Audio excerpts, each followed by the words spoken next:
The Motorola One Power. The Motorola One Power was a highly anticipated phone which released in 2018, and this was probably the only way in which Moto could come back into the smartphone market's competition. So what did this phone have? The phone sported a 6.2-inch Full HD Plus display, 5000 mAh of battery, a Snapdragon 636 processor, 12 megapixel front camera, 16 and 5 megapixel rear cameras, 4 GB of RAM and 64 GB of internal storage.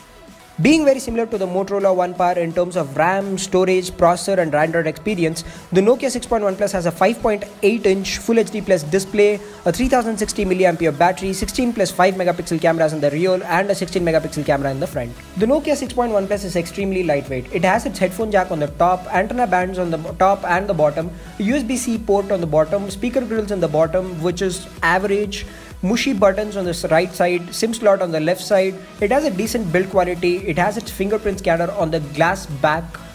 The fingerprint scanner is decent in its speed. Since this phone is Android One, it does not come with a face unlock feature, but there is a similar face recognition feature which Android One is giving, and it is pretty fast. The phone feels very small in hand and it is extremely usable for a 5.8-inch device.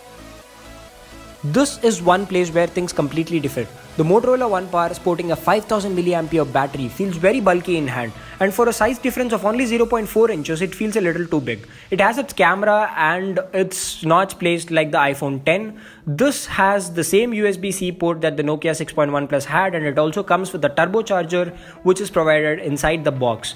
Now this phone has better headphone jack output quality than the Nokia 6.1 Plus. It has better buttons, a thing that Moto needs to get credit for. This phone feels very grippy on the whole. This phone also has a very good screen quality, just like the Nokia 6.1 Plus. But the Nokia 6.1 Plus with its glass build quality just stands out more than the Motorola One Power, even if the Moto One Power is a little too durable. Now my friend Venkatesh clicked pictures both with the Motorola One Power and the Nokia 6.1 Plus.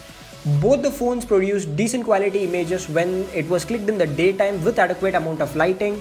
But the Motorola One Power had a slight advantage over the Nokia 6.1 Plus when it comes to shooting in daylight but within a room. This is because of the lower aperture that the Motorola One Power has. So though I knew they ran on the same processor, I wanted to conduct a boot up test between these two phones. So to my surprise, the Motorola One Power had actually booted up way faster than the Nokia 6.1 Plus did. Because when the RAM and the processor is the same, generally in between two phones, when this boot up test is conducted, the difference is hardly a second or 2 seconds, but here the difference was more than 5 seconds. And what I had expected is for the Nokia to boot up a little faster than the Moto, because the bloatware which came with the 6.1 Plus was a little lesser. Now let's talk about real stuff. PUBG. Which phone launches PUBG first? I mean, you know, it runs on 4 GB of RAM and it runs on Snapdragon 636. I'm not talking about one phone, I'm talking about both the phones here.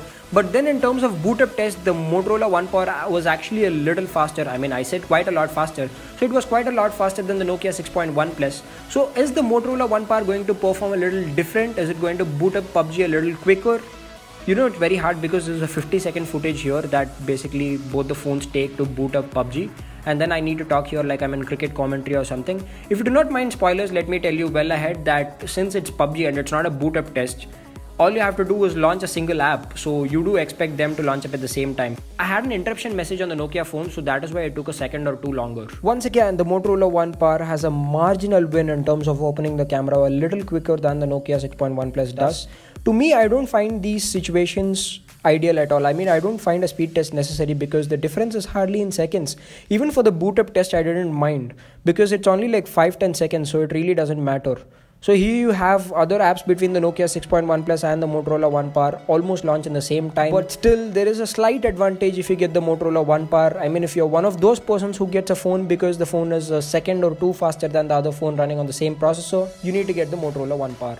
On the whole, both the phones are decent, but I like the Motorola One Power more because it's more durable, it has a larger screen, it has better battery life. Thanks a lot for watching this video. I know both the phones are very similar on several levels, and that is why I did not want to make this video very technical.